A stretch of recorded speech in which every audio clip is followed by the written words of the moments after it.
Now in this tutorial you will learn how to install WordPress from cPanel. Okay, at first log in your cPanel dashboard. You can log in by type your website URL /cPanel and hit enter like the screen.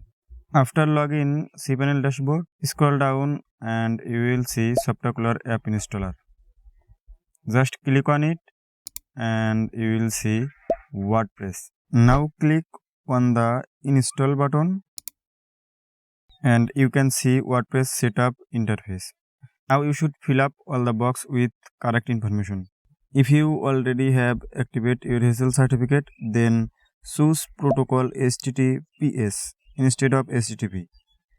And you can see choose domain name where your domain name is located. Keep in directory blank. Now you can see admin account. You have to put admin username and password. This is your WordPress login username and password. So keep in a safe place and put a strong password.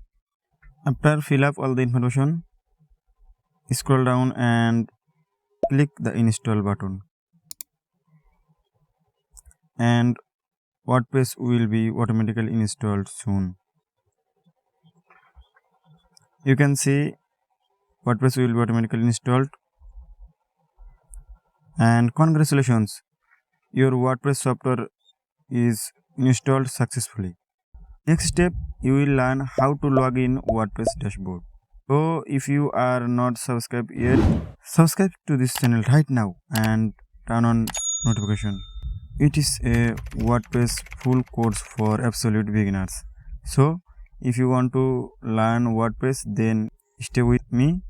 I will teach you every part of WordPress so that you can become a beginner to advanced level WordPress expert. If you have any question, leave a comment below. Click on the next video for learning how to log in WordPress dashboard.